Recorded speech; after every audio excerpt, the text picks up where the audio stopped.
Greetings everyone, welcome to another one of our free Friday community classes right here on the YouTube. I post these classes every single Friday right here for free for you to enjoy and learn from and to share your experiences with me. So don't forget about the comment section below if you've got a perspective, an experience, a question.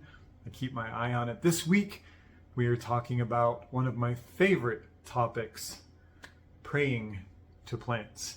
As we go through the class today, we'll be exploring why we might want to pray to plants, right? This is a concept that's new to a lot of people, so I'll tell you why you should do it in the first place.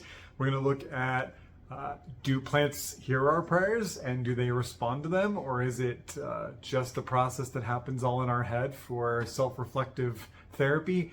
And last but not least, we're going to look at some prayer formats inspired by really repetitive ancient forms of pagan prayer that we see time and time again, this kind of structure of how a prayer is put together. And I use this structure in my own crafting and writing of prayers to plants. It helps me get the creative process flowing to get out of my head and into my heart.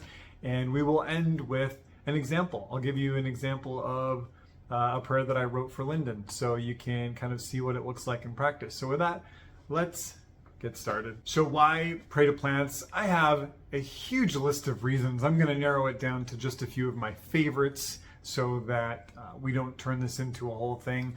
The first is that plants listen, right? They listen in their own way, maybe not through sound, but also maybe through sound. And they're present and they're receptive. And maybe more than that, the plants see us and experience us as we are. They see our truth.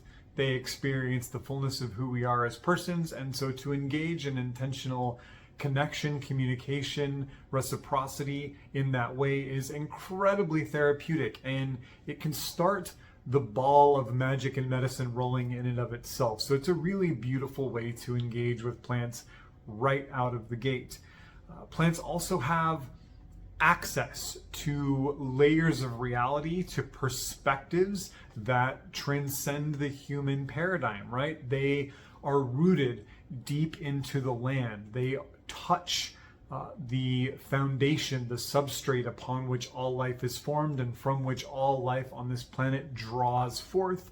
They are connected to our ancestry, to our mighty dead, through the far-reaching rhizomes that they move through the soil with.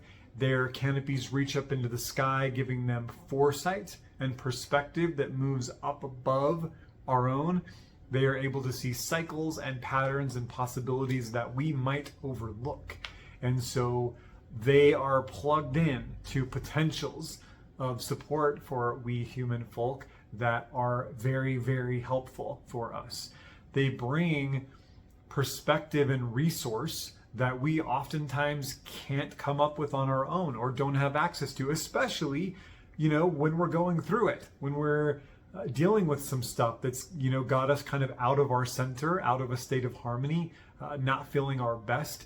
When we approach these plants, just as they share their resources and wisdom with one another, when we plug in to that green network through the ritual of prayer, they also are able to share with us because we show up with loving consent. We say, yes, we want you to shower us with this wisdom that you have, these virtues that you have. Plant spirits, through the medium of prayer, can respond with guidance, whether that's directly in the moment, inspiring us with an aha, some green gnosis, a revelation, a bit of a lightning strike, or that mysteriously the things we ask for help for start to unfold and expand in our lives. The things that feel bound up open, the things that feel obstructed clear, the things that feel confused clarify, as if by magic, but really it is the involvement of the plant spirit responding to the query, the request of our prayer. They can, of course, respond as well with magic and medicine, either inspiring us into the right places for magic and medicine or bringing that magic and medicine directly into our path as is needed. Another thing that I experience a lot through prayer work with plant spirits, petitioning plant spirits, is that they help me find the green thread. They help me find that line of synchronicity that I can follow from one magical moment to the next, from one synchronous, harmonious experience that feels right, that feels aligned, that feels like it's purposeful, to the next one, to the next one, to the next one. And this is a big part of my own practice, is trying to find that green thread, that flow of verdant energy, and follow it. Of course, life happens and we drop the thread, we lose sight of it, and then we pick it back up again and continue to go where we left off. Prayer with the plant spirits is also an excuse for us to engage more deeply with individual plants and with the plant spirits all, right? We are stepping into a really conscious, intentional, invested relationship with them, even just for a few moments. And that is so much of what this work is about, right? Opening our ability to be in right relationship with the plant people, with the plant spirits. And there is perhaps no better way to do that than through communication and prayer, especially when we explore prayer through the perspective of paganism, of animism, is a two-way street, right? It's a call and response, it's a request and a response. And so it opens that flow of communication, that pathway of connection, and that's very, very important. And I want to end, again, a massive list. We're going to stop here with just a reminder that whenever we do this work, when we sit down at the base of a tall, strong tree that calls to us and we communicate with them, we pray to them, we petition them, we adore them, we are engaged in deep, deep, deep ancestral practices. This animistic work of connecting with plant spirits, with spirits of place, with spirits of landmark, with non-human persons who are able to sort of jump the hedge and move between the worlds. We've been doing this forever. It does not matter what your ancestry is, from where you hail, where you are now. When you go back far enough, the unifying spiritual factor of all human animals is the animist perspective. I have lots of other classes on that. You can also look up the work of Daniel Foer and Graham Harvey if you're interested in this kind of stuff. So when we pray to plants, when we approach plants with an open heart and a focused mind in prayer and petition, we're doing something that our deep ancestors have done since the limitless beginning. And therein lies a great deal of power on its own, right?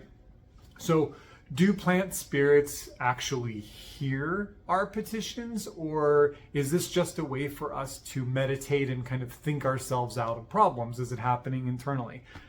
Plants absolutely hear. Not hear in a literal sense, right?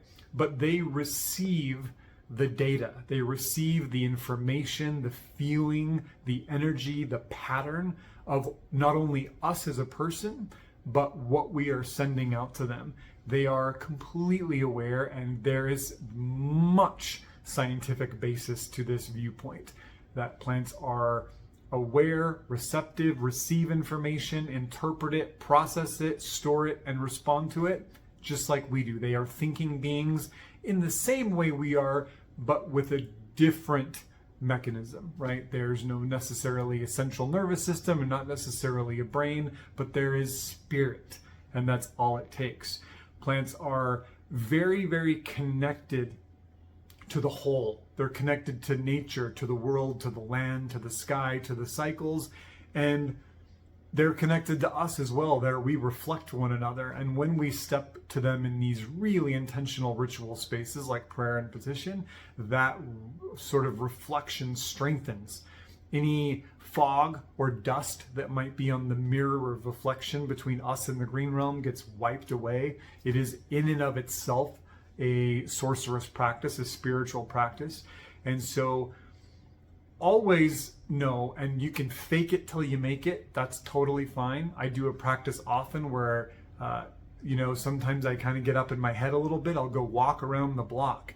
And my real walking meditation and the work that I do, I want to do some classes on this later, so watch for that, is to simply walk and experience that every single plant and tree that I walk by is sovereign and aware and responsive, right? Sometimes I visualize a little spark of spirit in each one of them. Sometimes I just experience feeling seen. Sometimes I experience the personhood, the presence of those plants. And that will initiate our brains and our hearts and our guts into being able to know that when we communicate with plants, they are very much aware that that communication is happening. They may not be listening to our words. They may not work with the English language or whatever language you're speaking, but there is a feeling, there is a magic and a power that's carried out on your words and on your thoughts that transcends all lexicon and syntax, and that is soaked up by the plants and then responded to.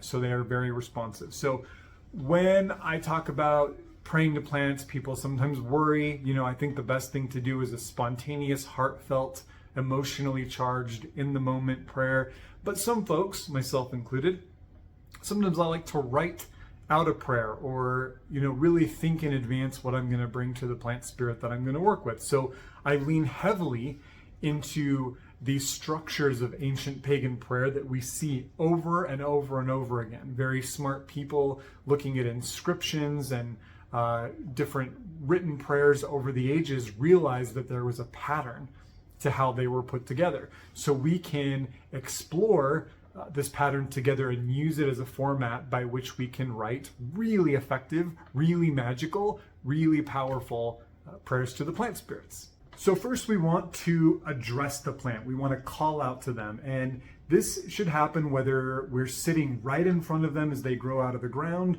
or if we're calling them through a plant spirit altar or a symbol, or just, in our own living room when we have a moment. We want to address them.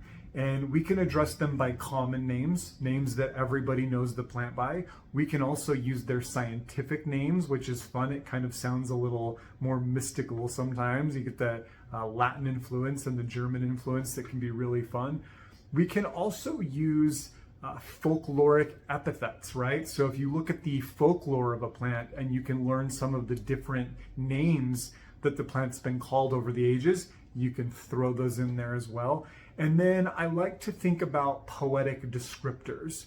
This is really big in pagan prayer, right? Using the colors of the plant, the shape of their leaves, the flowers, the fragrance they have, how they grow, where they grow, to really, for lack of a better term, flatter them, right? Flattery gets us everywhere in this kind of work. So we're using names and epithets and descriptors to not only refine our own consciousness, to dial in tighter and tighter and tighter to the plant spirit we want to work with, but also as a sort of an offering of adoration and devotion to that plant, and to ensure that we're calling them in as well, getting our consciousnesses to meet. So that's the first step, using names, epithets, and poetic descriptors. Again, I'm going to give you an example with Linden here in just a moment so you can kind of see what that looks like.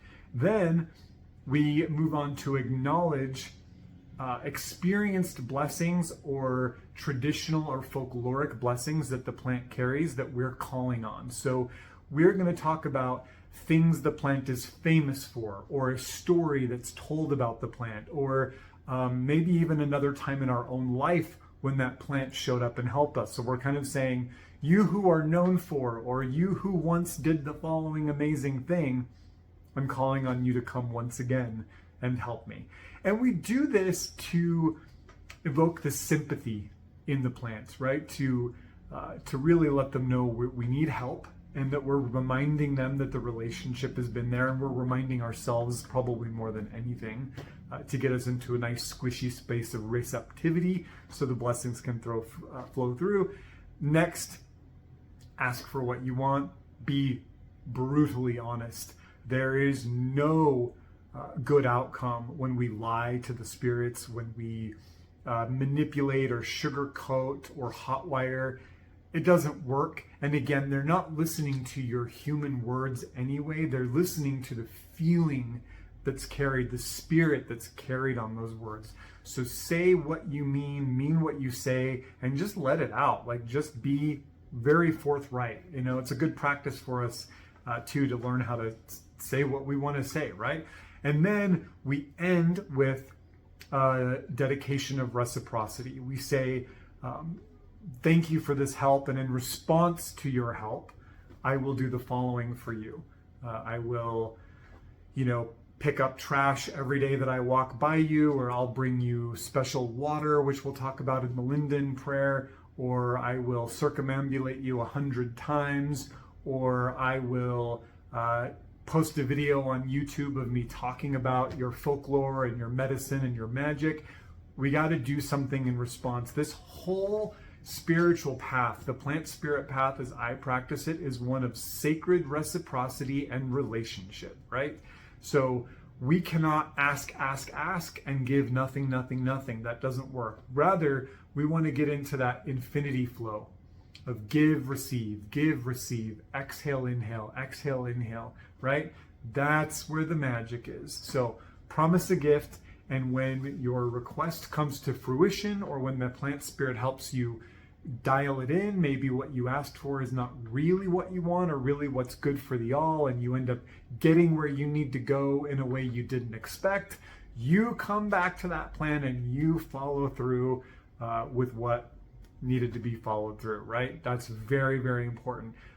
Do not leave a bargain unfinished. Don't make a promise to the spirits, plant or otherwise, that you don't keep.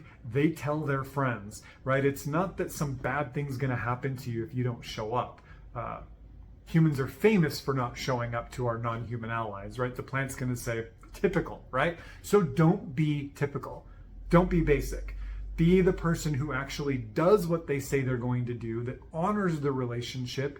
And then the plant will say, wow, that's somebody who we can continue to work with and get deeper into the mysteries with, and you will find your practice unfolds. So follow through, or you might get cut off.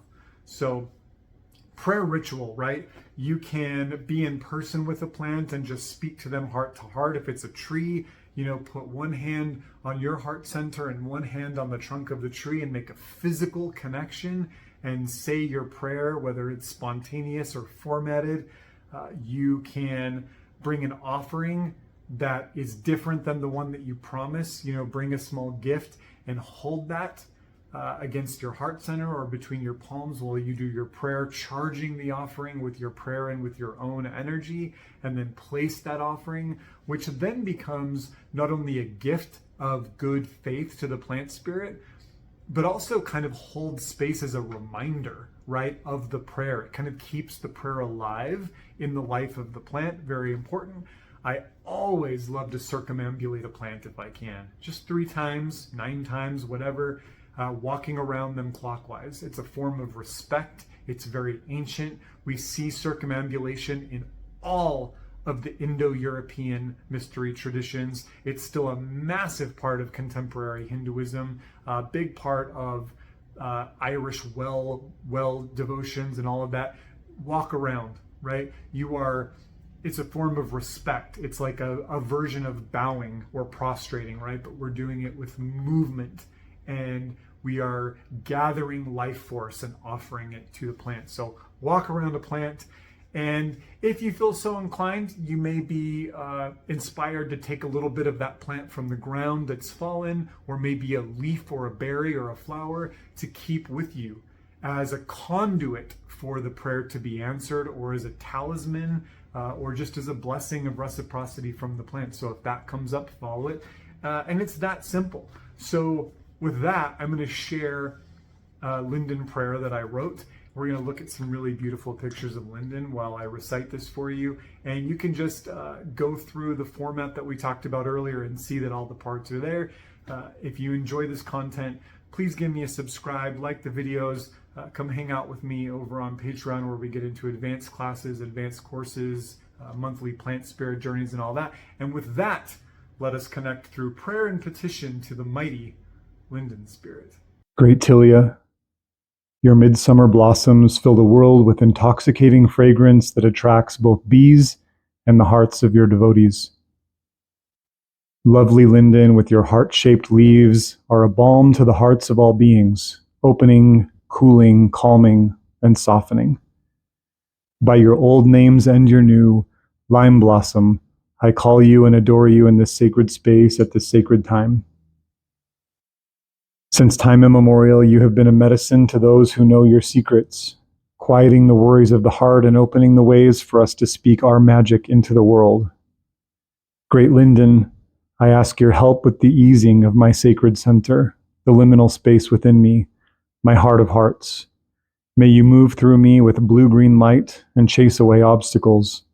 Bring my heart into a state of harmony and wellness, and allow me to settle into the temple of my center. In gratitude for this and for all blessings you've shared, I pour this water charged by the light of the sun and by the light of the moon and by the light of my own heart. May you drink it up, and may it bring you nourishment and joy.